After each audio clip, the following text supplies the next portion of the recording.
Ladies and gentlemen, boys and girls, step right up and witness this amazing feat of goblin technology, the fastest carousel in Azeroth. Okay, technically it's in Draenor.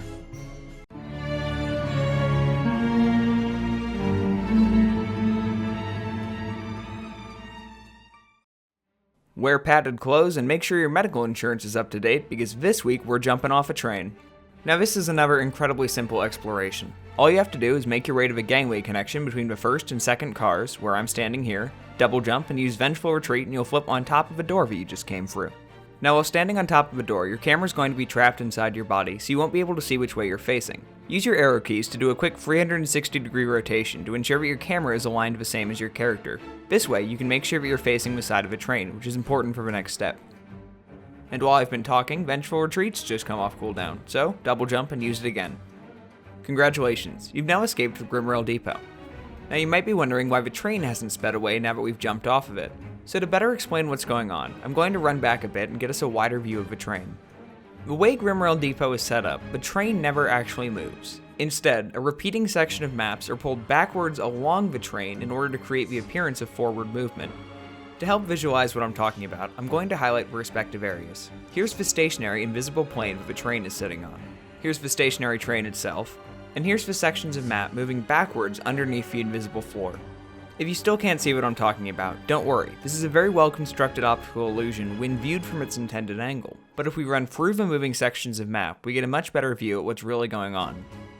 Also, if you're wondering why I'm able to pass through the mountains rather than collide with them, it's because they're behaving like any other moving object in WoW. Think of an elevator or boat leaving dock. If you stand in front of it or underneath it, it travels through you because it's moving to its target destination. Turning back, we can look at the stationary ground texture underneath the train to confirm that the train is in fact not moving.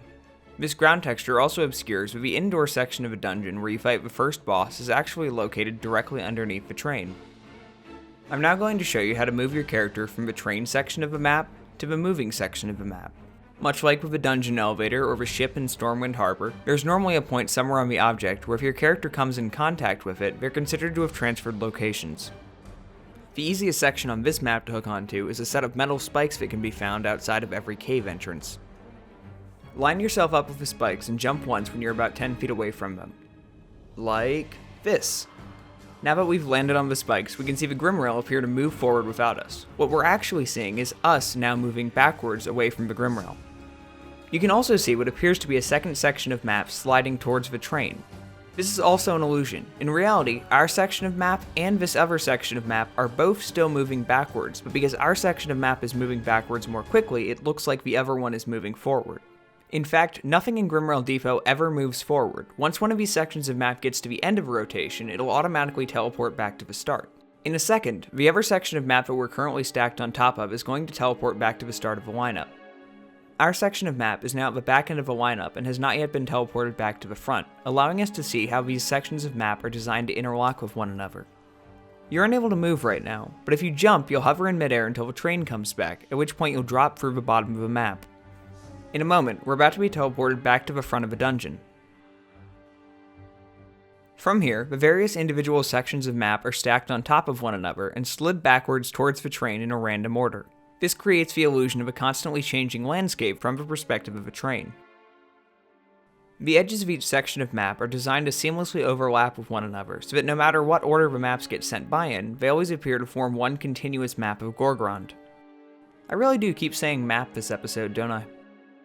And now that I've acknowledged it, get ready for me to say it some more, because the best way to tell that you're approaching the train is that the other sections of map that are passing you appear to slow down or move backwards. What's actually happening is that you're now moving faster and heading towards the train more quickly. The other sections of map aren't in fact slowing down, but you're now matching speed with them so that you create what appears to be one complete object as you pass the train. If you squint, you can see the train pop into view on the horizon right about now. Take notice of how the other sections of map appear to slow down and lock into place as the train approaches. When the train gets within a few hundred feet of us, we're going to suddenly finish our jump and land back down on the spikes. This will signal that we can move again.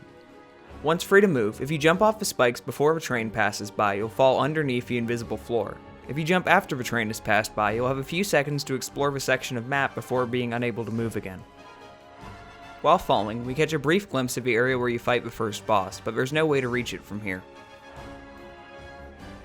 Landing on the untextured ground underneath the train tracks, we can look ahead to see how the sections of map are stacked on top of one another and brought one at a time towards the train.